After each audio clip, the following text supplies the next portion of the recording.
Allahümme salli ala Muhammedin ve ali Muhammed. Euzu billahi mineşşeytanirracim. Bismillahirrahmanirrahim. Elhamdülillahi Rabbil alemin. Emirel müminin Hazreti Ali ibn Abi Talib aleyhisselam övladı Hazreti İmam Hasan-ı Mücteba aleyhisselama vəsiyyətində buyurur ki, bu vəsiyyət də Nəhcül Bəlağədə və digər yerlərdə qeyd olunubdur. Və iyyəkə ən tutihə bikə mətiyyətül ləcac. Gözlə ki, tərslik və inatkarlıq miniyi at kimi səni götürüb fəlakət girdabına yuvarlatmasın. Və in qarəftə səyyətən fəəccil məhvəhə bittəvabə. Bir günaha batdıqda onu tövbə ilə yumağa tələs.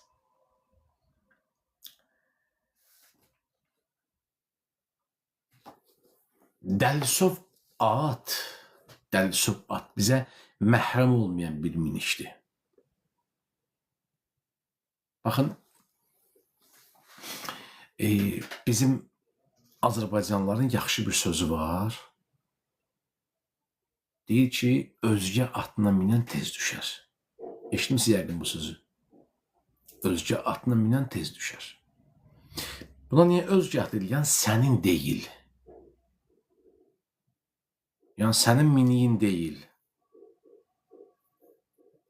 İnsan nə qədər profesional sürücü olsa da, başqa bir maşına minəndə az da olsa bir yadlıq hiss eləyir, az da olsa bir xəbərsizlik mi deyim, yoxsa nə deyirlər buna? Agahsızlıq mı deyim, məlumatsız. Çünki hər maşının özünə görə bir xüsusiyyəti var. O sənin deyil. Başqasınındır. Amma sən inatkarlıq eləsən, yəni təsdiq eləyirsən,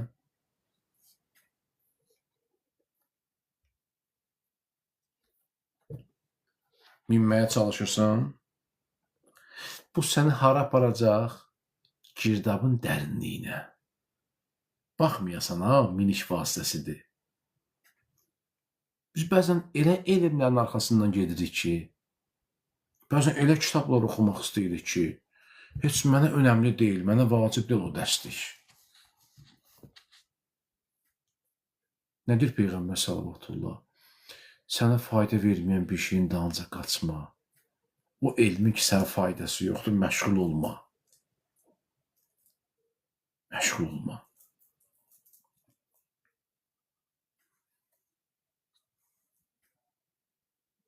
Bu dərsdə bizim təskiyə, nəfsiyyə deyək, nəfsimizi təmizləməklə bağlı, nəfslə mübarizədə iki kritik məqam var. İki kritik məqam.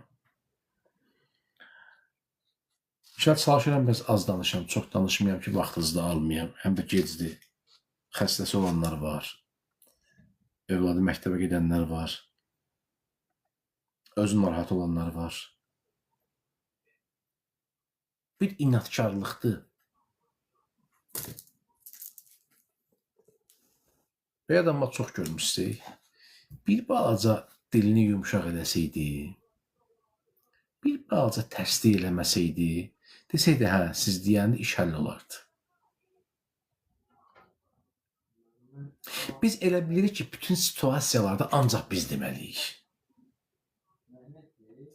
Biz elə başa düşürük, bizdə elə şey formalaşıb ki, bütün situasiyalarda, bütün mübarizələrdə, bütün aktual məsələlərdə, adi sıradan bir məsələdə sən deyən hamı qəbul eləməlidir.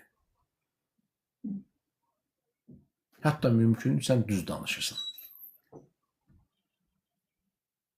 Yəni, belə bir qayda yoxdur ki, sən deyən hamı qəbul etməlidir. Bu özü bir inatkarlıqdır. Adam orada eləşirik, yox, mən deyən, yox, bu cür deyəsən, ay qardaş, başa düşdüm, sən düz deyirsən, ya səhv deyirsən, ağa sən niyə belə əsəblə, bu gərginliklə? Bu tələskənliklə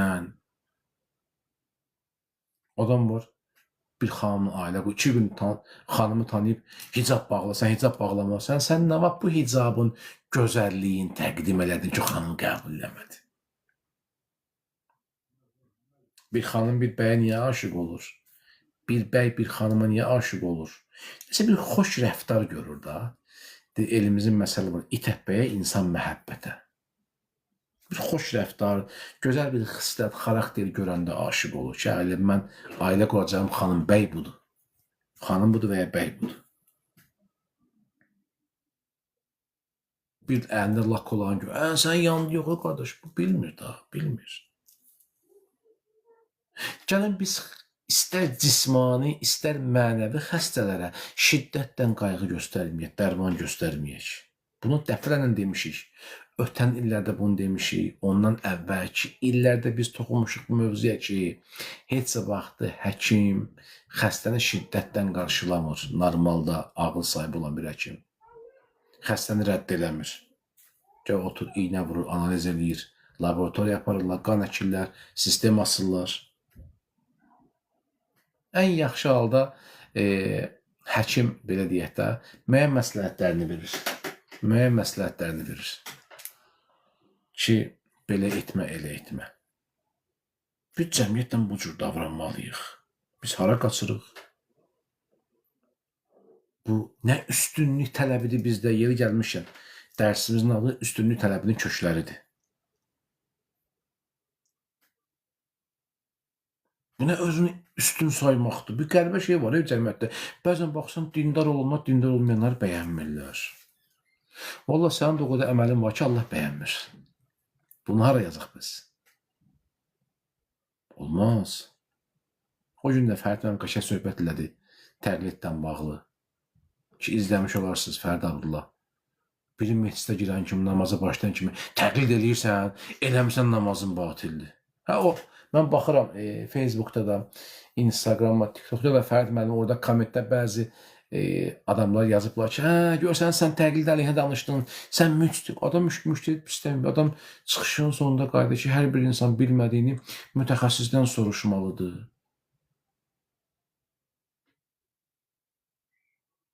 Alimin elmi cəmiyyətin islahına səbəb olar. Cəmiyyətin təskiyəsinə səbəb olar.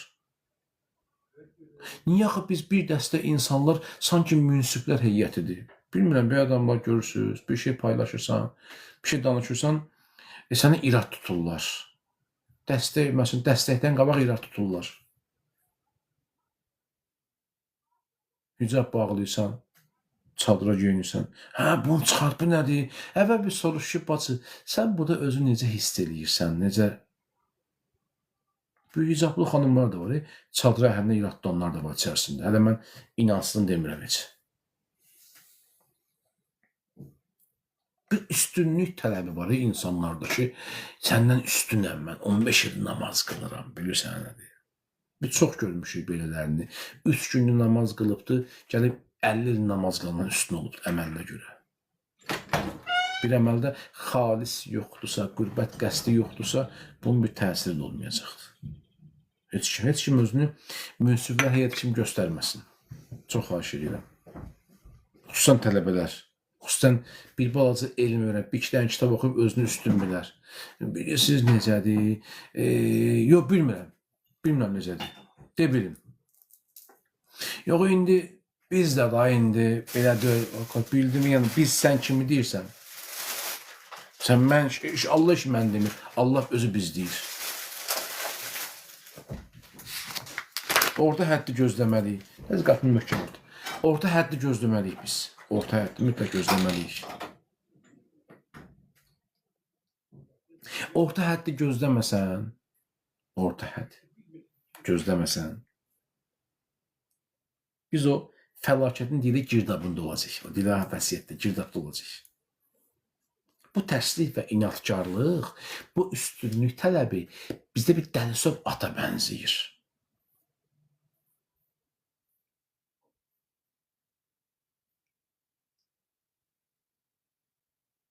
Olur bəzən deyirlər, filan kəs tanıyırsınız. Deyirəm, yox. Axı biz sizi bir yerdə görmüşük. Deyirəm, tanımaq nəyə deyirsən? Tanımaq yəni nə?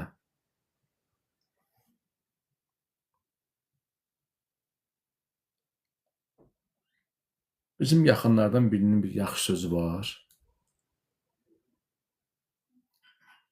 Bir xanımlar, bir qohumlardan, ailə üzvlərindən biri demək olar ki, yaxın adam, doğma adamdır, xanımdır. O, bacımızın gözəl bir sözü var, xanımın gözəl bir sözü var. Deyir ki, Kərbəlayı Amil, mən xaraktersiz insanları həyatıma daxil eləmirəm. Belə baxdım, fikirləşdim. Nə gözəl sözdür. Deyir, xaraktersiz insanlar hərləni fırlam sənə quyu qazacaqlar. Sənə zərbə endirəcəklər. Bunu hazırsansa, belə baxdım, dedim, ay Allah, mən özüm neçə illərdə oxumuşam, təhsil almışam. Heç adam təhsil almayıb, amma bunun sözünə bax. Bəzən Allah sıradan bir insanların dili ilə sənə mesaj göndərir. Nə gözəl sözdür. Xaraktersiz insanlar həyatından uzaqlaşdır, dedi qardaş. Sənə sıxıntıdan başqa heç nə verməyəcəklər. Çünki xaraktersiz insanlar o cür ya özünü üstün sayacaqlar, ya inatkarlıq edəcəklər. Özə fikir vermişsiniz, adam sıxılır bir adamlarla. O dirəşir, tərs adamlar, o da inatkar adamlar var. Adam bunların yanında rahat ola bilmirsən, bunlardan yol çıxmaq istəmirsən. Bəzən qohum olmağa da peşmansan. Adam heç danışdırmaq da istəmir, heç SMS-dən zəngin cavab da vermək istəmir. Bilirsən ki, sənə bundan xeyir yoxdur da. Bu adam konkret xeyirsiz insandır. Sənə ancaq narahatçıq verəcək. Bilmirəm, belə adamlarla rastlaşmışsınız yoxsa yox. Bu birinci məsələ. İmamın tərslik və inatkarlığı Dəlisov ata bənzəməsi. İpə sapa yatmayacaqlar bunlar. İnatkarlar, nə qədər danışsan danış, xeyri yoxdur. Xeyri yoxdur. Ateistlər bu cürdür. Əhl-i-Beytin əleyhissalamın vilayətini qəbul etməyənlər bu cürdür. Şiə camiyyəsində iftira atanlar bu cürdür. Əhl-i-Beyt dostlarına böhtan atanlar bəzən bu cür olur. Bəzi cəryanlar, məktəblər inatkardılar.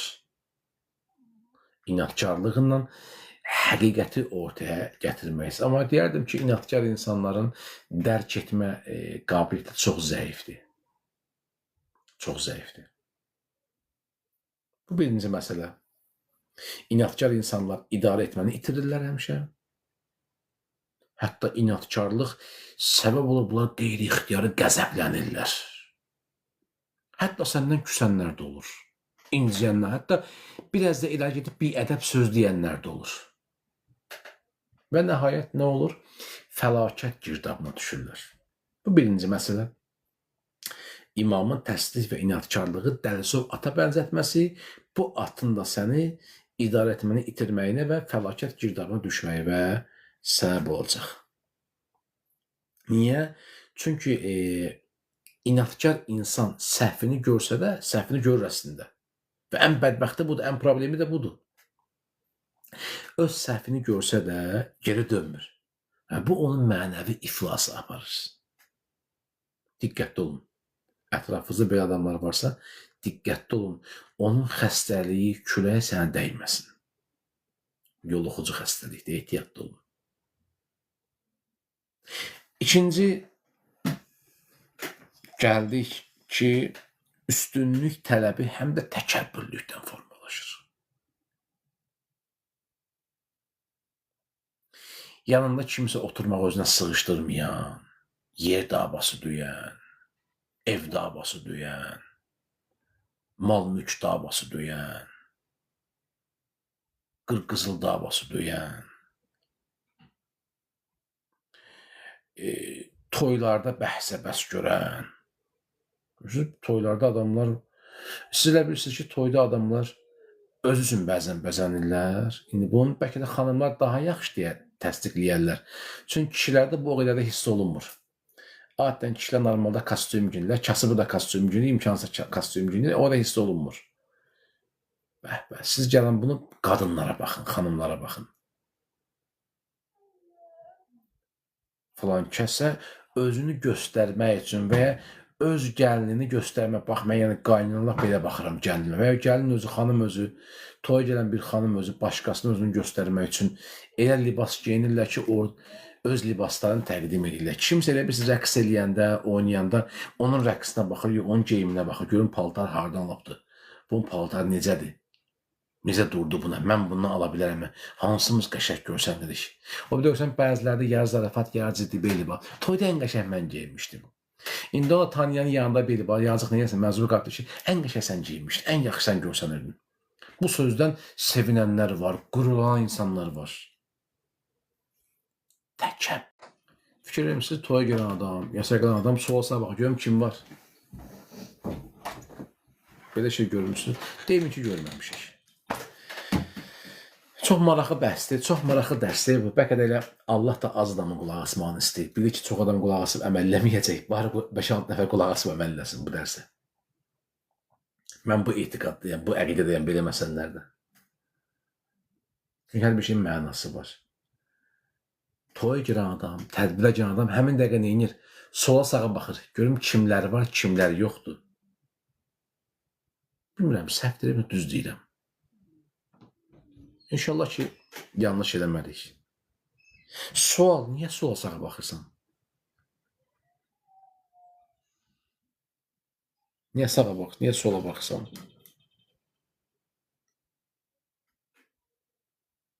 Çünki biz özümüzdə qüsur axtarmaq istəmirik, qüsur görmək istəmirik.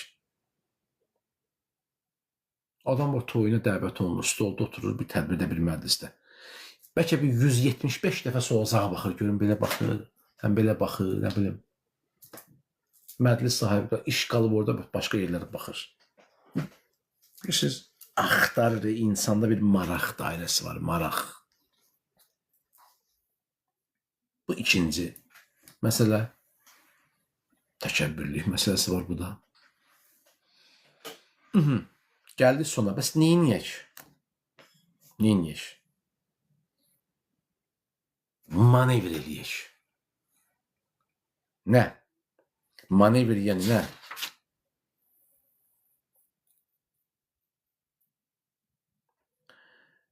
Təcili olaraq tövbə ilə yuyulmaq. Bir nəfər var idi, bayaq mən məclisdə idim, orada söhbət edirdik, ona görə bir bazı yubanmışdım. Orada bir qardaş qəşəng bir söz işlətdi, deyirdi ki, git ağzı vuyu, falan alim, falan alimə git ağzı vuyu, qeybət elədin. Normalda ağız nədirsə olmuş. Deyir, git ağzı vuyu, qeybətin o qoxusu qalmasın səndə. Biz tövbə ilə yuyulmalıyıq.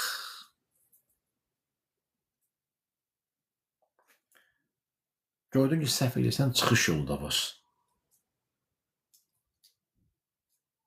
Tələsmək yaxşı hal deyil, amma tövbə eləmək tələsməliyik.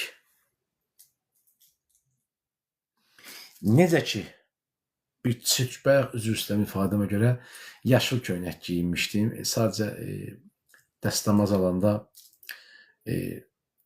adətən çalışıram dəstəmazla iştirak eləyəm.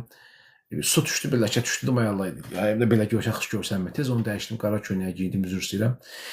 Yəni, bir köynəyimizə, bir paltarımıza bir balaca ləkə düşəndə həmən tez yuyuruq. Tez təmizləmək istəyirik, görmüsünüz? Hətta toyda, nə bilim, tədbirdə bir yağ düşsə, nə səpirsiniz onu, duz səpirsiniz də, yoxsa mənə elə gəlir. Mən elə görmüşəm uşaqlığımdan, duz tökülür, yağ qalmasın orada. Duz tökürlər də, hə. Toyda indi vaniş olastırdık. Mihlun, ərəblər mihlun deyərlər. Mihlun deyərlər. Necə ki, paltarı paçlamaq istəyirsən, həmin dəqiqə tez duz töksən, yağlı ləkənin üstünə və yuyursan, tez istadırsan. Məsələn, libasımıza üzr istəyirəm, bir təharətdəyik, geymə, libasımıza bir balaca bövr, yəni sidik düşsə, nə istənsə, tez olan su ilə yuyuruq ki, mən meclisdə gedəcəm, mən namazlı olacam axı. Əməldə də bu cürdür, mənəvi halımız da bu cürdür. Gördün ki, mənəviyyatında bir səhv iş görmüsən, Həmən tövbə ilə yu. Həmən tövbə ilə yu.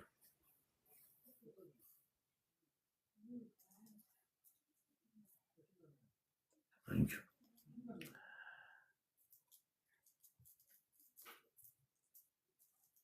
Bu tövbə səni o quyuya düşmək girdabından qurtaracaq. Həmin o dəlisov at var idi. Onun cilovunu əl ala biləcəksən.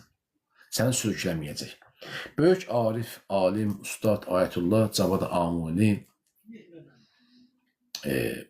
bu mövzudan bir çıxışı var. Elə qeyd eləmişəm burada. Çox təsirli bir nəsihəti var Cavad Amuni. Elə bununla dərsimizi bitirək.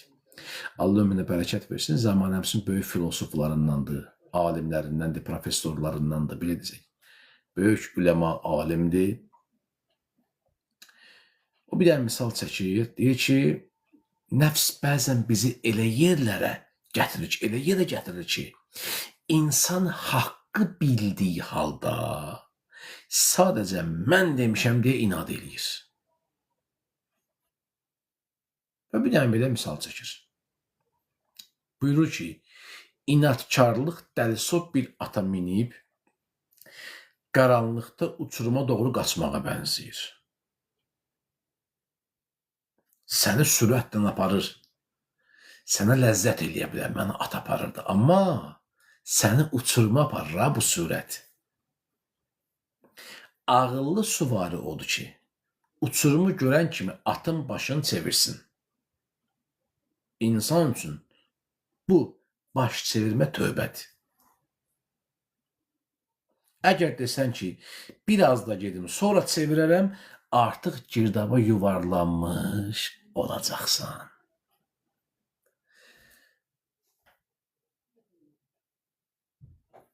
Bu dərs bizə nə öyrətdi? Bu dərs bizə onu öyrətdi ki, mənəvi böyüklük öz səhvini etiraf edib, dərhal geri dönməkdədir.